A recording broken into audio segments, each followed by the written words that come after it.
And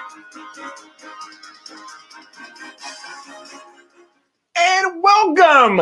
I am so glad you're here for the Monday edition of the Vision Alignment Show, where we all understand that we have blindness in our lives. We all have blindness in our lives. If we can understand that, and sometimes as we're going through life, if we can put those blinders on, that's helpful in order to focus on our vision. But there are other times where we need to take those blinders off and see what's around us, see what the world is going on, see what's happening. That's so important for us all to do, to understand how important it is to have our core beliefs, our core values aligned with our vision. Somebody that knows a lot about this, and oh my gosh, am I excited about this guest coming on today. But we're going to talk about the guest that we're going to have after this, at the end of this show. But the guest we have coming on today really knows what it means to have his vision aligned. And he is, without a doubt, Mr. Steve Farber.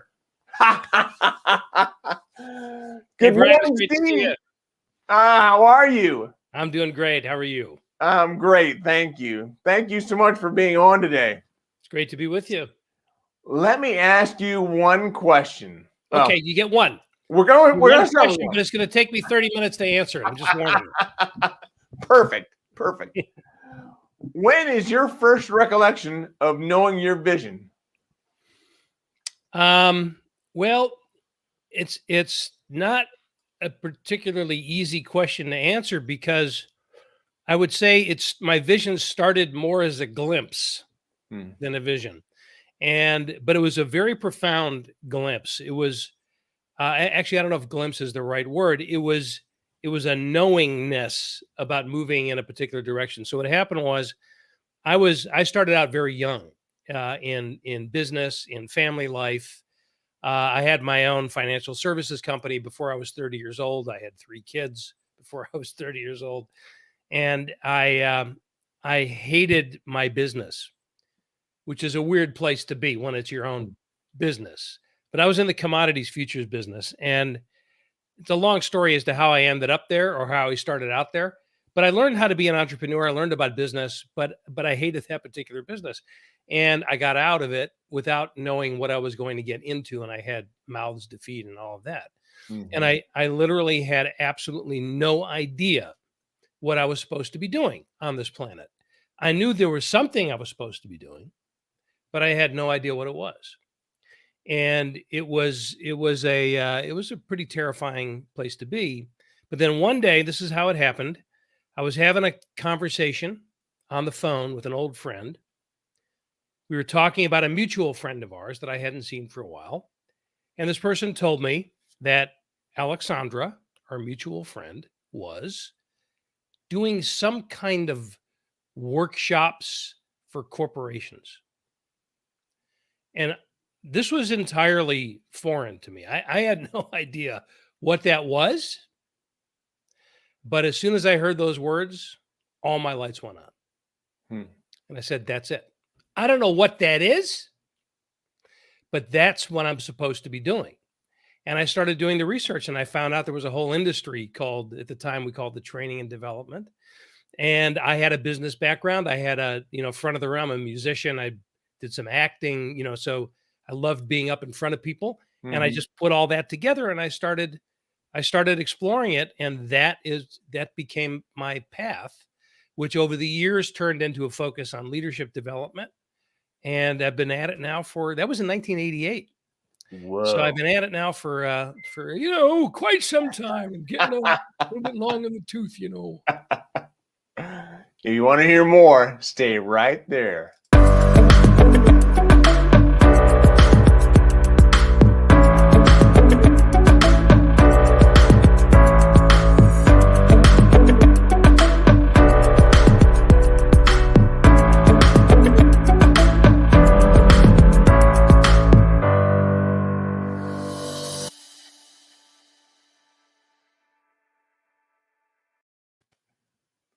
Awesome. Well, thank you all for joining us on the show. Steve Farber is going to be one great guest, but before we get into him, I want to share with you again to share this video out with as many people as you can think of on your timelines, and just make this community as large as we can, because that's what this is all about. It's a community, and that's really important. Also, if you would, put a picture of you winking in your timeline. So some of you might think, well, why would I want to do that, Brian? Well, the idea is not to make fun of me. The idea is to begin to understand what makes you unique, because I know what makes me unique, and it's not my eye. What makes me unique is my positive personality, and how I'm able to share my story with other people in order to have a lasting impact on their lives. So when you take your picture, I want you to think, if this guy next to me or across the video screen from me knows what makes him unique, and it's not his eye, I wonder what makes me unique.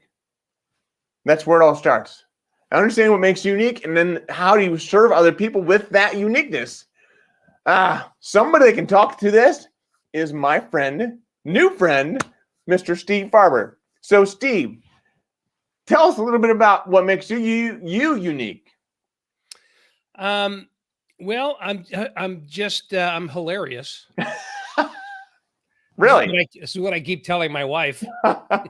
Does she believe you? At times she does. Most of the time it sounds like this. You're hilarious. You're hilarious. I don't get a wink. I get an eye roll. Very similar thing. Yeah. Well, actually, seriously, in terms of my body of work, everything that I do can be boiled down to one really simple idea, which is that love is the foundation of great leadership and great business, which is why I wrote a book called, there it is. Look at that. It's almost like we planned that. Love is Just Damn Good Business. The reason I titled that book that way is because love is just damn good business. And this is something that became really clear to me as I progressed in my career and worked with more and more companies and more clients. And we didn't necessarily use the word very often, but it became really clear that this very fundamental human experience was really at the core of what made great leaders great. And now I'm talking about the great leaders that I encountered in my work. I'm not necessarily talking about historical leaders, right? But the people that made this huge impact every day on the people around them and their customers, et cetera. So I think that is one of the things that makes me unique in terms of my work.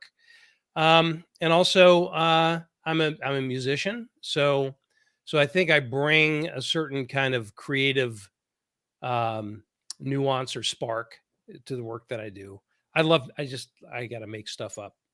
I got to create things, otherwise I get antsy. I get bored. What instrument do you play?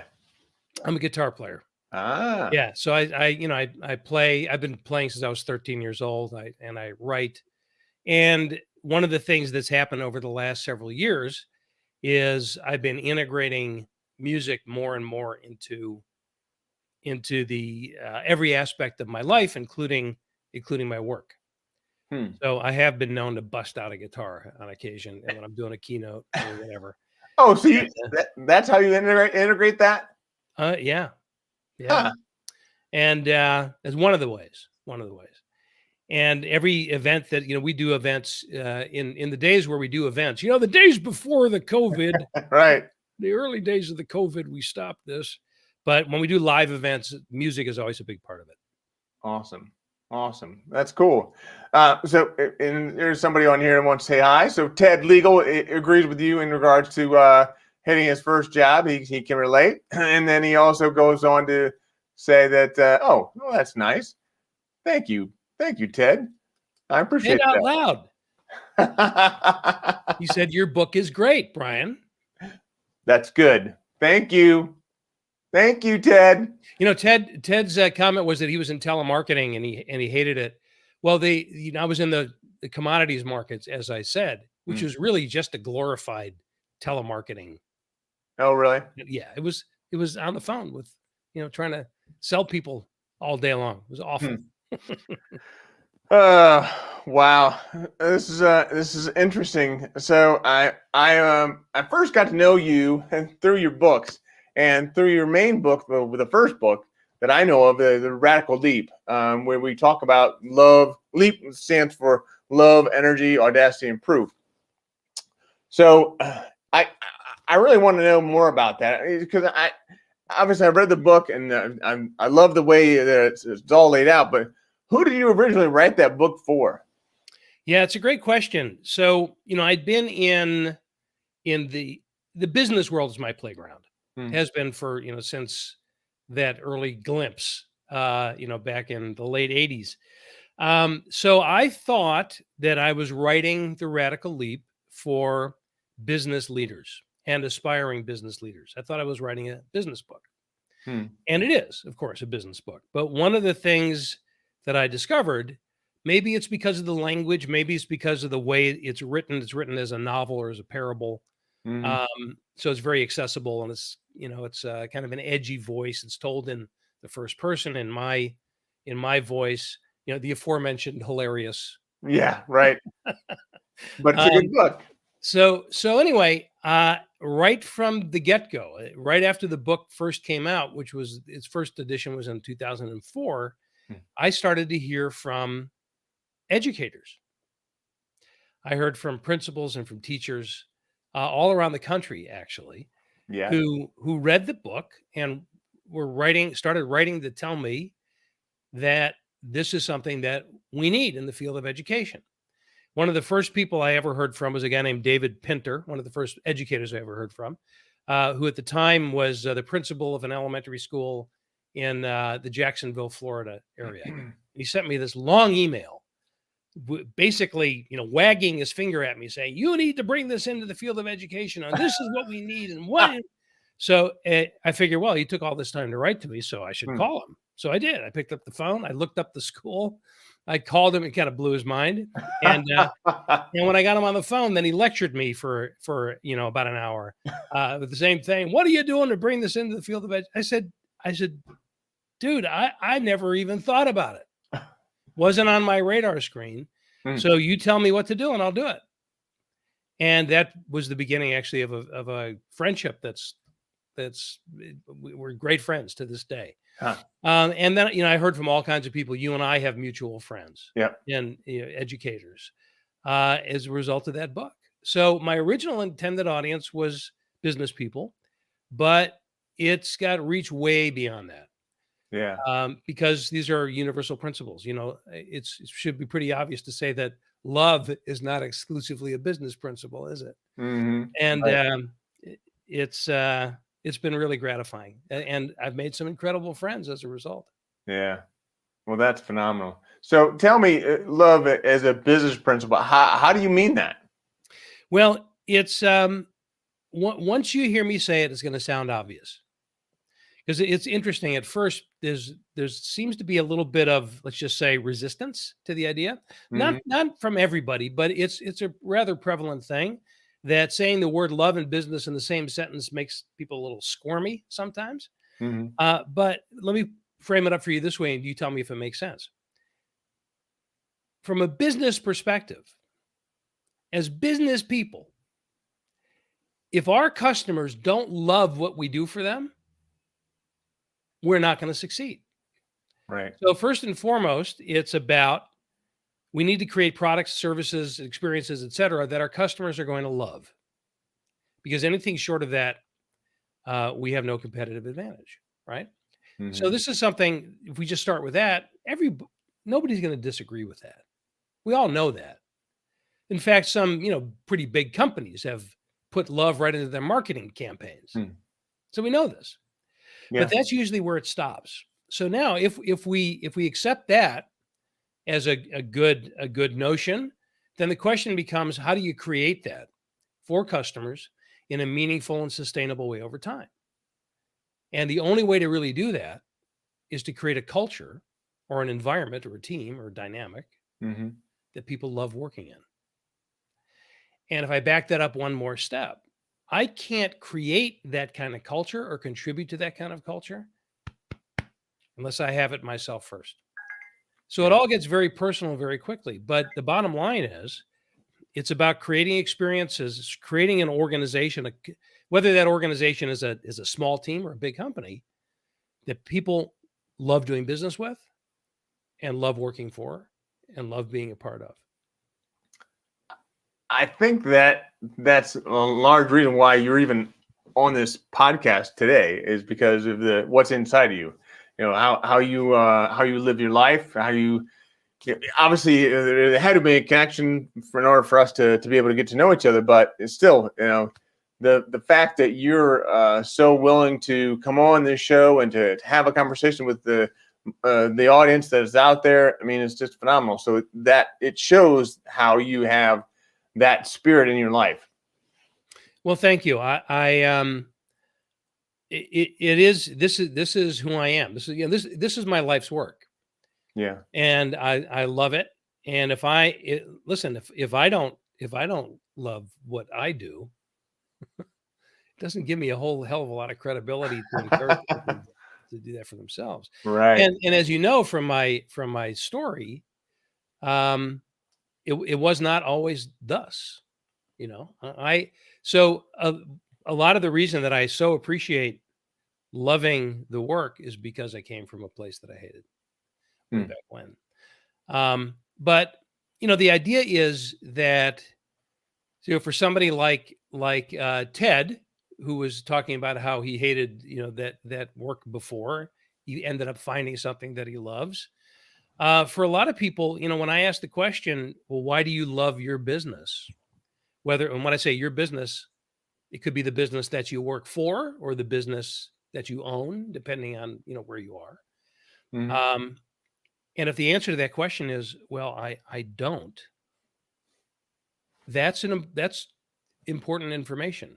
We need Yeah. to know that. So then the question becomes, is there something about what you do that you love?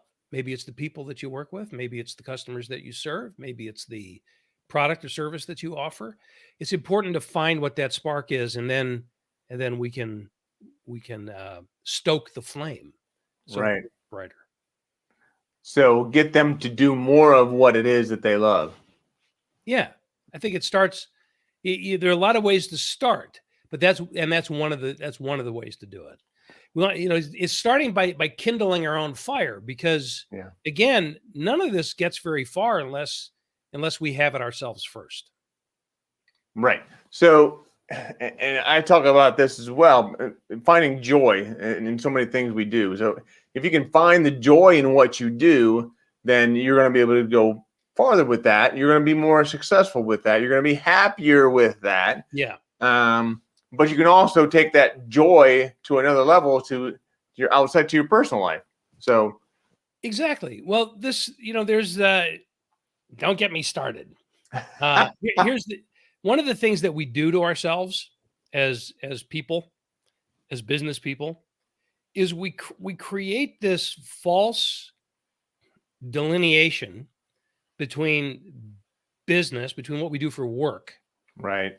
So when I say business, I mean, it could be for an educator, it could be for you know, an insurance salesman. I mean, we all go to work somewhere. The Mm-hmm. vast majority of us anyway. So wherever you go to work, to make a distinction between that and ourselves is a false distinction. Right. And so one of the ways that shows up is we use the phrase work life.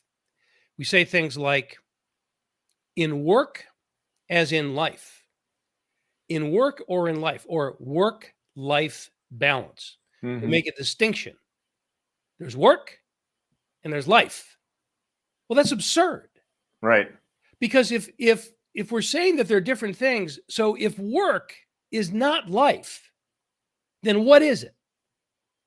It's death. Yeah. And obviously it's not death. Yeah.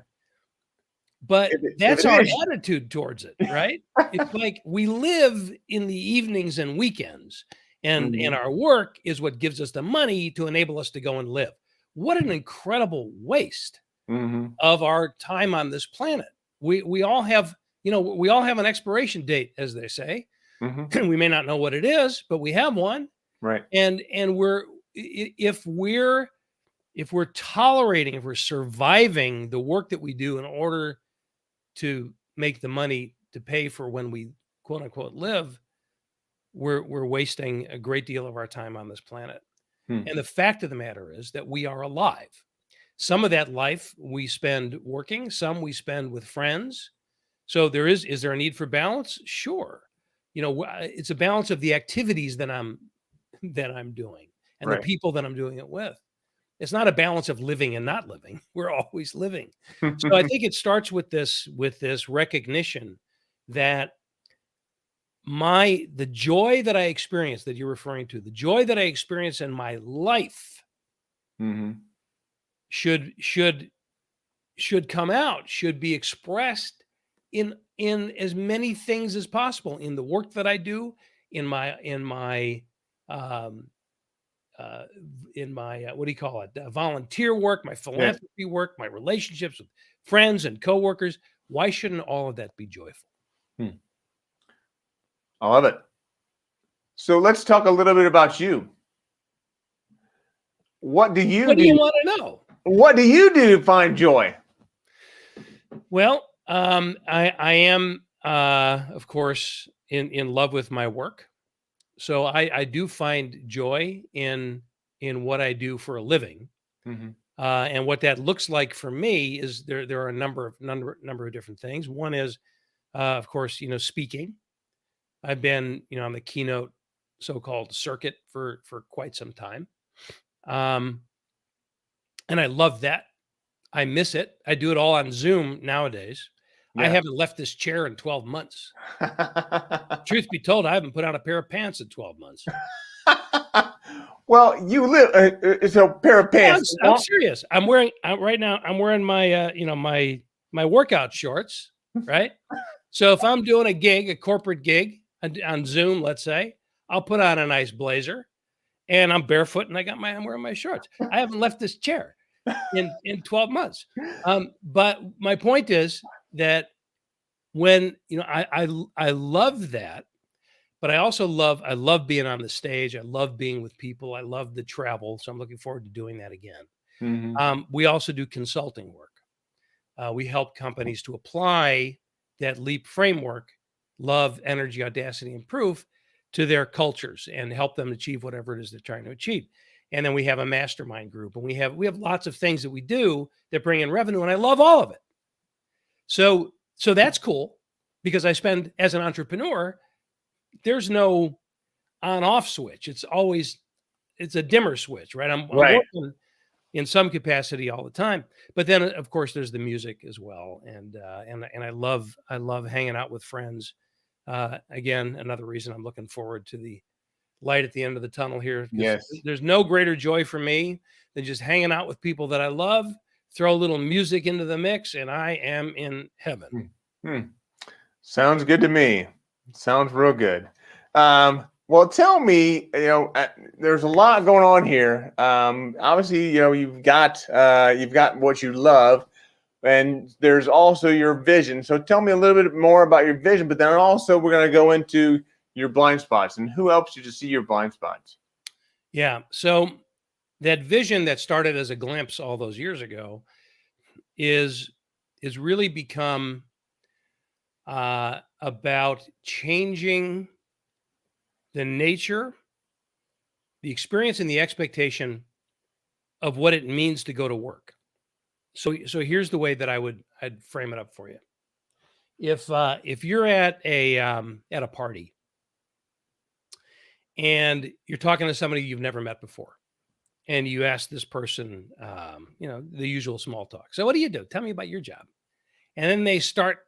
You've probably been on the receiving end of this. Mm-hmm. They start into this long tirade about they hate their company and their boss is an idiot, and they just gripe and moan, and now you might feel empathy for them, you might feel some compassion, but you're likely not going to feel surprise. Right? That's not how we respond. Right. You don't surprise me. Really? You don't like your work? Really? Wow. On the other hand, if you talk to somebody at that same party and you ask them about their work, and they light up and they tell you what an incredible place it is, and I've got great friends at work, and we do amazing things in the world, and I can't wait till Monday, and you might, well, let me just put it this way: you are likely to experience surprise there. Really? Right? Yeah. Really? Are they hiring? So why is that? Because again, our collective expectation is that work is something that you tolerate or suffer through. I want to change that.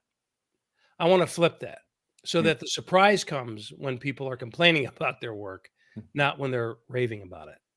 And it's a tall order. And I'm certainly not the only one working on this. There are a lot of us in this world, fortunately, who understand that if we can change that, if we can change the experience of what it is to go to work, we change everything. Yeah. We don't have to wait for big geopolitical change. We can start Right. making those changes in our places of work, and that adds up. And then we end up changing everything.